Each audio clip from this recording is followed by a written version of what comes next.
هو احنا اتفقنا على انه حتى انت من تتخطى مو ببلاش، تدفع ضريبه وتدفع ألم وتدفع وجع، شيء له ثمن. فتقول عدت بالرغم ذبلة خضاري. اوف، عدت بالرغم ذبلة خضاري. بالرغم ذبلة خضاري وكل شي خربت مو بس سماري. يا الله. المنها تعلمت كل ما ردت شيء أبعد القلب عن لحظة قرار. كفو. ترى ما لها داعي احترق الإنسان ما يطفيني يتدفع على ناري. راجع مثله واضحك هو اي بالله، وقلب ما بي بشر صاير شعاري ومهمل صاير وما افكر بشيء مثلهم. انا ايش حصلت من شنت ذا؟ كل شيء ما حصلنا. دخل البيت ها موجود، ها راح نام تغطى، ضل شاغل افكاري. جائز انشغل؟ لا مشغول يومين؟ مستحيل. هذا اللي سوالف اسباب انهياري. اي بالله. اقرر انسى، لكن من يجي الليل الحنين يصير اكبر من قرار. هي هاي المشكلة. اكره الليل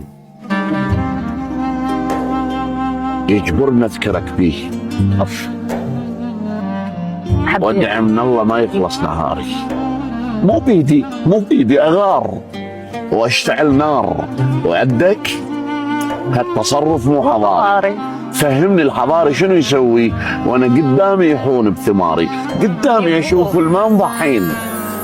مو بيدي اغار واشتعل نار. حقك.